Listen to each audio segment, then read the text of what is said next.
kemudian melompat menggunakan salah satu parasut yang ada dan juga membawa uang tebusannya, dan kemudian Dan Cooper menghilang. Halo semuanya, terima kasih sudah klik video ini. Gimana kabar kalian? Semoga kalian tetap sehat. Stay safe juga untuk kalian semua. Di dalam dunia penerbangan, salah satu kasus kriminalitas yang paling mengkhawatirkan adalah pembajakan pesawat. Dan di Amerika Serikat diketahui hanya ada satu-satunya kasus pembajakan pesawat yang hingga saat ini belum diketahui siapa dalang dibalik peristiwa tersebut. Dan di video kali ini aku akan bahas kasus pembajakan pesawat yang belum terungkap itu yang dilakukan oleh Dan Cooper atau yang biasa dikenal dengan B.B. Cooper. So, nggak usah berlama-lama lagi, kita langsung lanjut ke videonya.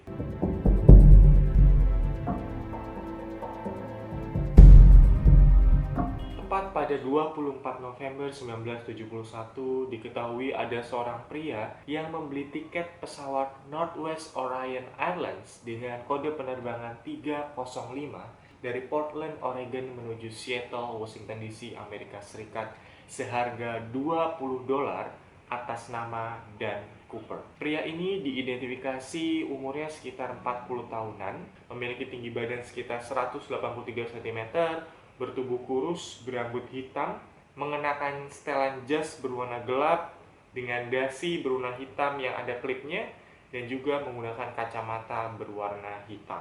Di sini penampilan Cooper sebenarnya tidak terlalu mencolok, bahkan cenderung lebih sopan. Nah, setelah membeli tiket pesawat, Cooper pun masuk ke dalam pesawat dan duduk di bangku 18C. Di dalam pesawat pun, ia sempat menyalakan sebatang rokok, memesan bourbon dan juga air mineral. Tak lama setelah lepas landas dari bandara, sekitar pukul 2.50 siang pada waktu setempat, Cooper memanggil seorang pramugari yang bernama Florence Schaffner, dan ia menyerahkan secarik kertas catatan kepada Schaffner yang berisi, "Aku membawa bom di dalam tasku. Aku akan menggunakannya jika dibutuhkan. Sekarang aku ingin kau duduk di sampingku karena pesawat ini telah dibajak." Wow, singkat, padat, jelas. Setelah baca surat itu, Schaffner pun langsung duduk di sampingnya. Kemudian Cooper membuka tas yang ia bawa dan diketahui berisi banyak sekali kabel, tongkat berbentuk silindris sebanyak 4 buah yang berwarna merah, dan juga beberapa baterai. Nah, di sini penggambarannya persis banget kayak bom waktu. Lalu Cooper menyampaikan tuntutannya kepada Schaffner. Di sini ia meminta 4 buah parasut, kemudian uang tebusan sebesar $200.000 dalam pecahan $20, dan juga truk pengisi bahan bakar pesawat yang harus sudah disiapkan sesaat setelah pesawat mendarat di Bandara Seattle Tacoma. Setelah mendengar tuntutan dari Cooper, Schaffner pun langsung memberitahu kepada pilot tentang apa yang ia dengar barusan, dan pilot pun langsung menyampaikan atau melaporkan kejadian ini ke otoritas Bandara Seattle, dan otoritas bandara itu langsung menyambungkannya kepada polisi dan juga FBI. Karena sadar pesawatnya sedang dibajak, pilot ini langsung memutar otak gimana caranya supaya tidak terlalu menimbulkan keributan. Ia pun memerintahkan seluruh kru pesawat untuk mematuhi semua perintah Cooper dan juga menginfokan kepada seluruh penumpang jika ada masalah teknis kecil pada pesawatnya. Akhirnya pesawat pun terbang mengitari daerah Puget Sound selama kurang lebih 2 jam sambil menunggu presiden maskapai Northwest Orion Airlines yang bernama Donald Nairop mengatur pembayaran uang tebusan dan permintaan Cooper yang lain. Selama 2 jam di dalam pesawat, Schaffner ini mengatakan jika Cooper ini kayaknya tahu banget daerah-daerah yang dilalui oleh pesawat Northwest Orion ini. Contohnya kayak waktu itu dia sempat bilang kalau pangkalan militer udara Amerika Serikat hanya berjarak sekitar 20 menit berkendara dari Bandara Seattle Tacoma. Schaffner juga mengidentifikasi jika Cooper ini ada seorang yang baik, sopan, dan tidak seperti tipikal pelaku kriminal lainnya yang berwatak keras. Cooper juga sempat memesankan konsumsi untuk seluruh kru pesawat pada saat pemberhentian di Seattle. Jadi kalau menurutku si Dan Cooper ini planningnya benar-benar rapih, terstruktur. Dia benar-benar tahu kondisi apa yang akan terjadi di pesawatnya nanti. Ia pun tenang menghadapi itu, dan planningnya berjalan sangat smooth, sangat halus banget. Setelah pesawat mendarat di Bandara Seattle, Cooper langsung memerintahkan kepada pilotnya untuk langsung segera mengisi bahan bakar dan memarkirkan pesawatnya di tempat yang sepi tapi cukup terang, serta ia juga meminta untuk seluruh lampu yang ada di pesawat agar dimatikan. Hal ini bertujuan agar Cooper dapat dengan mudah mengawasi daerah sekitar dan juga menghindari adanya sniper atau penembak jitu. Setelah menunggu beberapa saat, akhirnya Cooper diberitahu oleh salah satu pramugari yang bernama Tina McCloud jika semua tuntutannya telah dipenuhi. Mendengar kabar itu pun, Cooper langsung memperbolehkan untuk pihak bandara mengevakuasi 36 penumpang yang ada di pesawat itu, kecuali 4 orang yang harus tetap ada di dalam pesawat. 4 orang itu adalah 2 pilot, jadi 1 pilot dan 1 co-pilot, kemudian 1 instruktur penerbangan, 1 lagi adalah seorang pramugari yang bernama Tina McCloud. Setelah mengisi bahan bakar, pesawat Boeing 727 Northwest Orion Airlines 305 langsung diperintahkan oleh Cooper untuk segera lepas landas menuju Mexico City. Pesawat pun diminta untuk tetap berada di ketinggian 10.000 kaki dengan kecepatan di bawah 200 knot. Nah, untuk mencapai kecepatan minimum tersebut, Cooper memerintahkan kepada pilot untuk tetap mengeluarkan roda pesawat dan merendahkan sirip sayap pesawat sebesar 15 derajat. 2 jet tempur F-106 pun turut mengawal pesawat Boeing 727 itu dari jarak yang cukup jauh agar tidak terlihat dari pandangan dan Cooper. Nah, sebelum mencapai Mexico City ini, co-pilot yang bernama William Ratazak memberitahu Cooper jika jarak yang ditempuh dengan kecepatan minimum tersebut mengharuskan pesawat untuk mengisi bahan bakarnya sekali lagi sebelum mendarat di Mexico City. Akhirnya mereka pun berunding dan akhirnya sepakat untuk mengisi bahan bakar pesawat sekali lagi di Bandara Reno, Nevada. Nah, tiba-tiba Cooper menyuruh seluruh kru pesawat untuk masuk ke dalam kokpit dan menguncinya dari dalam. Setelah memastikan semua kru pesawat terkunci di dalam kokpit, Cooper diketahui berusaha membuka secara manual tangga darurat pesawat dan ia pun menuruninya, kemudian melompat menggunakan salah satu parasut yang ada dan juga membawa uang tebusannya, dan kemudian Dan Cooper menghilang.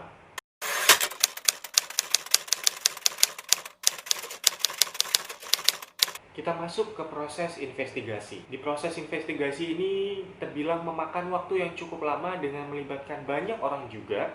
Dan di awal proses ini FBI menemukan 66 sidik jari tersembunyi yang tidak teridentifikasi, serta dasi hitam dari Dan Cooper, dan juga 2 dari 4 parasut yang diminta oleh Dan Cooper. Saksi mata di Portland, di Seattle, di Reno, dan semua orang yang pernah berinteraksi secara individu dengan Dan Cooper diperiksa oleh FBI. Sambil memeriksa semua saksi mata tadi, serangkaian sketsa wajah komposit Cooper pun dibuat dan poster pencarian dari sang pembajak ini pun disebar. Nah, jadi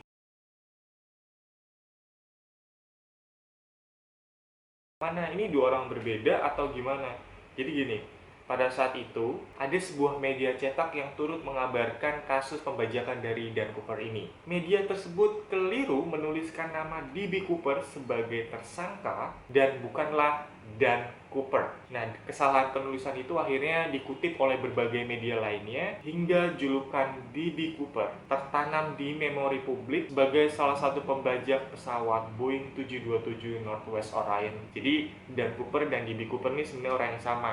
Tapi karena ada kesalahan penulisan dari salah satu media cetak, akhirnya ya udahlah terlanjur pakai nama D.B. Cooper dan sampai sekarang terkenal lah dengan D.B. Cooper. Nah, dalam proses pencarian titik pendaratan Dan Cooper ini terbilang sangat sulit karena sedikit saja meleset soal kecepatan udara ataupun ada perbedaan kondisi alam, pasti akan berdampak pada lokasi pendaratannya. Nah, pilot dari pesawat jet tempur F-106 ini pun tidak melihat adanya objek yang keluar dari pesawat Boeing 727, baik secara kasat mata ataupun melalui radar pesawat. Dan mereka juga tidak melihat tuh adanya parasut yang terbuka pada saat peristiwa Dan Cooper melompat dari Boeing 727. Selain gelap, cuaca pada saat itu pun tidak mendukung sehingga menghalangi jarak pandang mata. FBI pun mencoba melakukan reka ulang untuk mengetahui kejadian terjun payung dari Dan Cooper untuk mengetahui lokasi pendaratannya.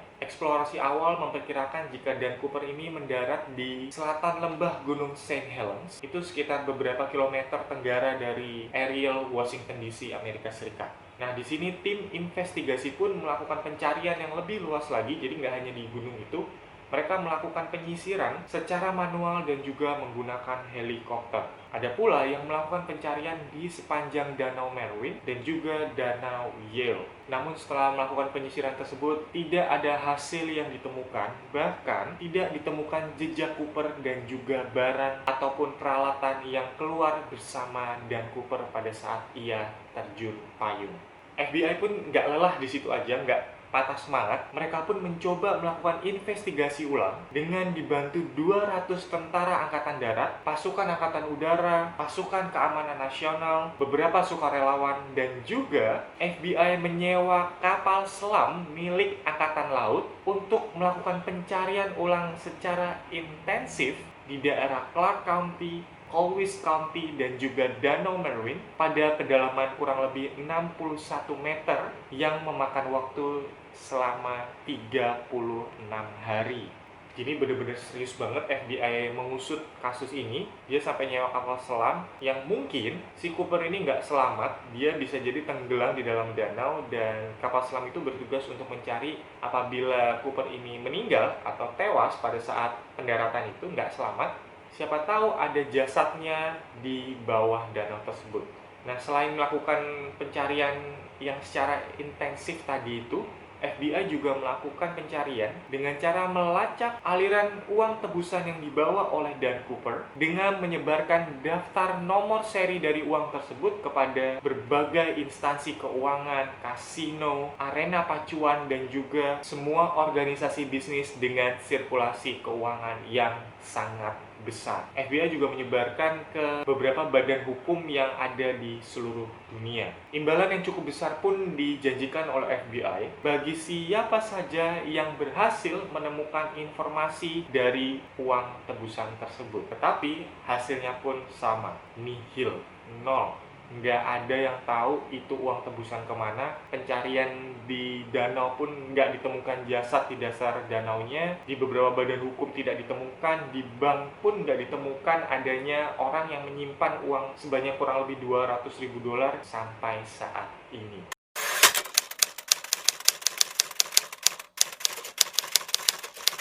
Pada musim gugur 1978, jadi ini sudah sekitar 7 tahun dari kasusnya Dan Cooper, yaitu di tahun 1971, ditemukan bukti fisik baru, yaitu sebuah plakat berisi instruksi untuk membuka pintu belakang pesawat Boeing 727. Nah, plakat ini ditemukan oleh seorang pemburu rusa sekitar 13 mil atau 21 km di daerah utara Danau Merwin yang masih dalam cakupan dasar jalur penerbangan Northwest Orion Airlines 305. Itu tadi penemuan bukti fisik yang pertama. Bukti fisik yang kedua ditemukan pada bulan Februari 2 tahun setelah bukti fisik yang pertama ditemukan, yaitu pada tahun 1980.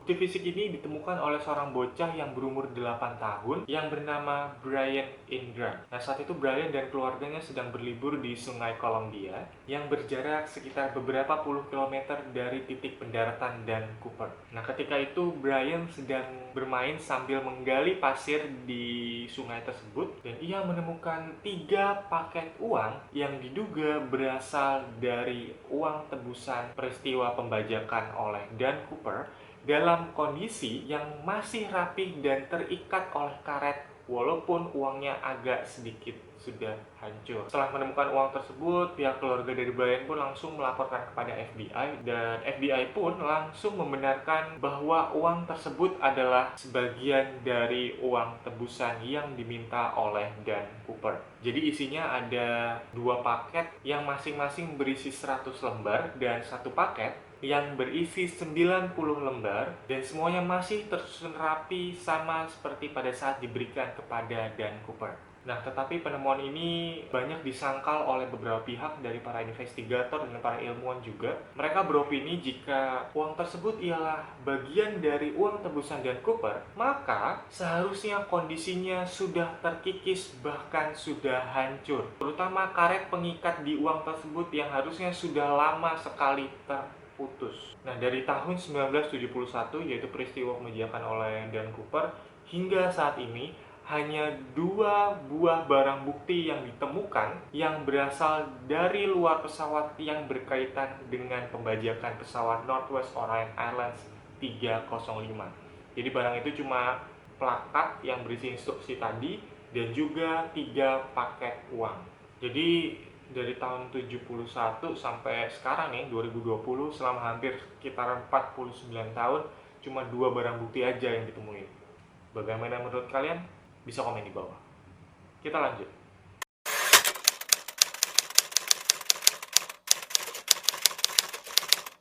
Setelah tahun 1971, FBI terus bekerja untuk mencari terduga tersangka dari kasus pembajakan pesawat ini. Dan ada pula beberapa orang yang melaporkan yang katanya mereka berhasil mengungkap siapa Dan Cooper sebenarnya. Di sini aku akan bahas tersangka yang pernah masuk dalam daftar dugaan tersangka dari FBI. Yang pertama, ada seorang tentara yang dulu bertugas di Vietnam bernama Richard Floyd McCoy. Uniknya, Richard ini ditangkap karena telah membajak pesawat United Airlines 727-100 dari Colorado menuju San Francisco pada bulan April 1972. Jadi kalau dilihat ini sekitar beberapa bulan dari kasus pembajakannya Dan Cooper. Diketahui ia membajak pesawat tersebut dengan mengancam menggunakan granat ringan dan juga senjata api kosong. Dia juga menuntut uang tebusan sebesar $500.000 dan kemudian kabur dengan cara terjun dari pesawat. Ada mantan agen FBI yang bernama Russell Cullen yang mengatakan jika Richard Floyd McCoy ini adalah Dan Cooper yang sebenarnya. Nah, pernyataannya dia ini mengacu pada sebuah buku yang berjudul Dan Cooper, The Real McCoy. Russell menekankan banyaknya kemiripan motif pembajakan antara McCoy dan juga Cooper. Pihak keluarga dari Richard McCoy ini juga mengklaim bahwa dasi hitam beserta klipnya yang ditemukan di pesawat Boeing 727 Northwest Orion Airlines ini adalah milik dari Richard McCoy. Namun pada saat itu FBI tidak menganggap Richard McCoy adalah Dan Cooper yang sebenarnya karena banyaknya perbedaan fisik yang cukup signifikan antara Richard McCoy dan juga Cooper. Akhirnya McCoy pun ditahan selama 45 tahun dan 2 tahun setelahnya ia ditemukan tewas dalam baku tembak dengan FBI karena berusaha melarikan diri. So, jadi walaupun banyak banget kemiripan kasusnya, motifnya, cara membajak pesawatnya, tapi si McCoy ini bukanlah Dan Cooper yang sebenarnya. So, tetap bukan Richard McCoy. Yang kedua, sekitar tahun 1990-an, FBI menerima laporan dari istri seorang veteran yang mengaku jika suaminya Dwayne L. Weber adalah Dan Cooper yang sebenarnya. Pengakuan itu dikatakan oleh Dwayne Weber sesaat sebelum ia meninggal pada tahun 1995. Istrinya juga mengatakan bahwa Dwayne sempat mengalami cedera lutut yang katanya didapatkan pada saat melompat dari pesawat. Istri Dwayne Weber ini juga mengatakan kepada FBI jika tulisan tangan suaminya ini persis sekali seperti tulisan tangan dari Dan Cooper. Tapi setelah pengusutan pada bulan Juli 1998, FBI menyatakan bahwa sidik jari Dwayne Weber ini tidak cocok dengan sidik jari yang ditemukan di pesawat milik Dan Cooper, serta contoh DNA dari Dwayne Weber ini pun tidak sama dengan contoh DNA dari Dan Cooper.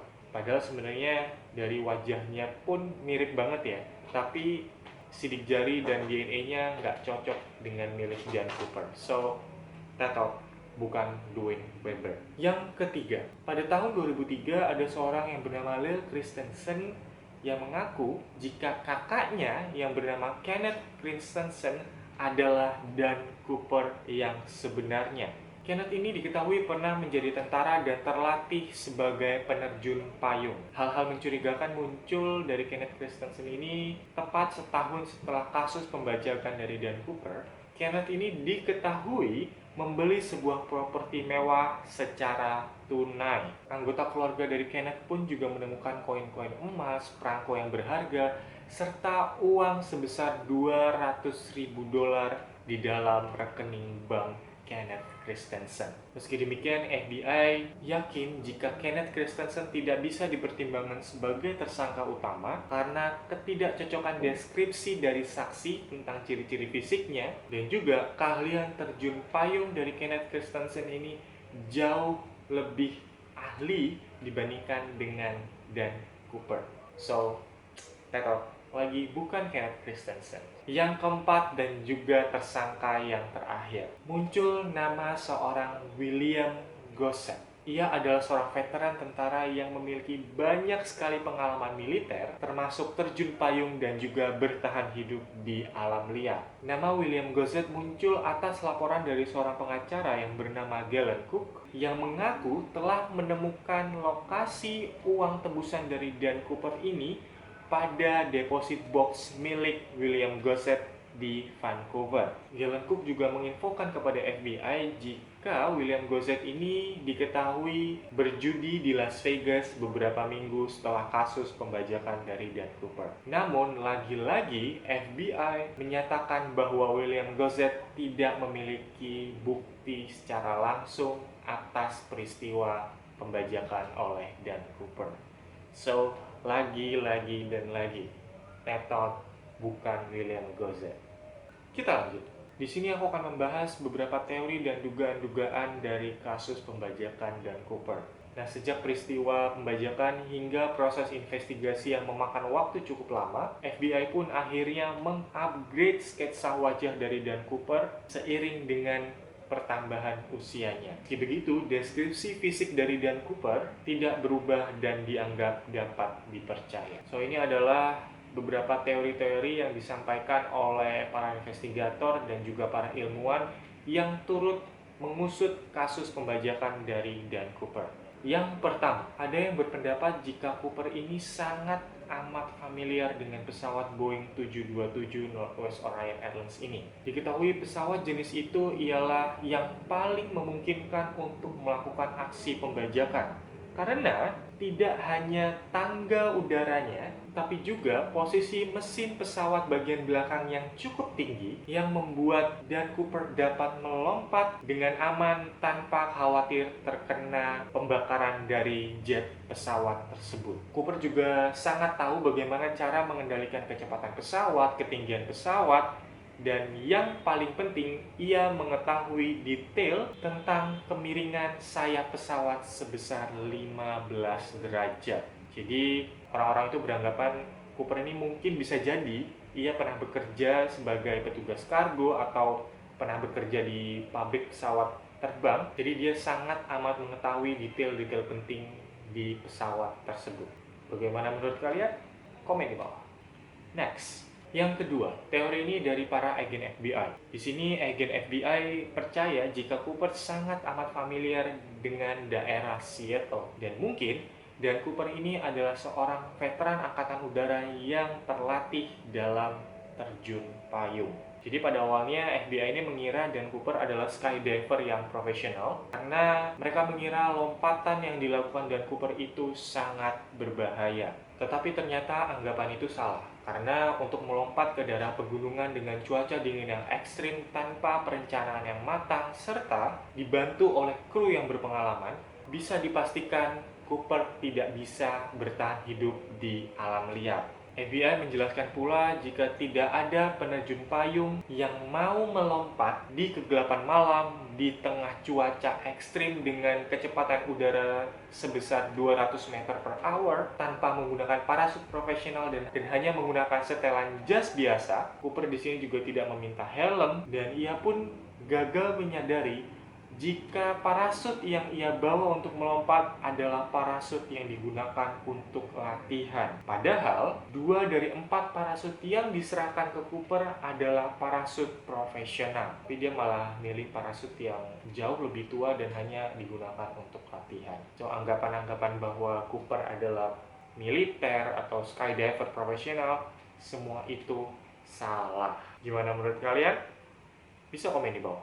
Teori yang terakhir. Di sini beberapa pakar kriminal menyatakan jika Cooper hanyalah seorang pembajak pesawat yang ingin mencari sensasi belaka. Hal ini juga diperkuat dari temuan agen FBI yang mendapati bahwa nama Dan Cooper adalah nama samaran dari sebuah serial komik yang populer di Eropa pada tahun 1970 yang pemeran utamanya yang juga seorang pilot dari Angkatan Udara Royal Canadian serta penerjun payung profesional yang sering melakukan hal-hal heroik saat di udara. Bisa dipastikan bahwa nama Dan Cooper adalah nama samaran, jadi bukan nama aslinya. Gimana menurut kalian? Komen di bawah. Sejak kasus pembajakan Cooper, Presiden Amerika pada saat itu, Richard Nixon, dan Lembaga Penerbangan Sipil Amerika Serikat atau FAA mulai memerintahkan agar setiap penerbangan memeriksa penumpangnya dan barang bawaannya. Walaupun pada saat itu pemeriksaannya hanya sebatas untuk memastikan apakah penumpang membawa senjata api atau bom. Serta FAA juga memerintahkan seluruh unit pesawat Boeing 727 agar dilengkapi dengan sebuah alat yang bernama Cooper Vane. Nah, alat ini diketahui dapat mencegah seseorang untuk membuka tangga darurat secara manual selama penerbangan berlangsung. Dan diketahui ada juga beberapa maskapai yang memutuskan untuk pesawatnya menghilangkan tangga darurat tersebut. Well, sampai saat ini kasus pembajakan dari Dan Cooper sempat menginspirasi untuk pembuatan lagu, serial televisi, film, dan juga pembuatan buku. Dan dikabarkan pada tahun 2016 FBI resmi menutup penyelidikannya dan kasus ini pun diklaim sebagai kasus dengan proses pencarian yang paling ekstensif dan juga yang paling intensif sepanjang sejarah Amerika Serikat. Nah, itu tadi peristiwa pembajakan pesawat oleh Dan Cooper atau D.B. Cooper yang sampai saat ini belum terungkap kasusnya sama sekali. Barang buktinya pun cuma 2 tadi. Sosok Dan Coopernya ini sampai sekarang juga nggak tahu siapa nama aslinya, wujudnya seperti apa, apakah dia meninggal atau nggak ada yang tahu, dan kasusnya pun resmi ditutup. Nah, buat kalian yang suka banget dengan kasus-kasus kriminal, terutama kasus pembajakan pesawat, jika kalian punya teori sendiri atau opini sendiri tentang kasus dari Dan Cooper ini, bisa komen di bawah.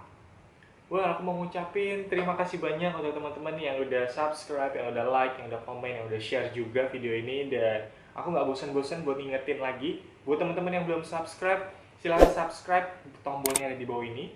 Dan jangan lupa like, komen juga kira-kira next video aku akan bahas kasus apa lagi atau ada hal apa lagi yang bisa aku bahas untuk kalian. Sekali lagi thank you banget udah nonton video ini sampai habis. See you on the next video. Aku Lintang, pamit. Bye!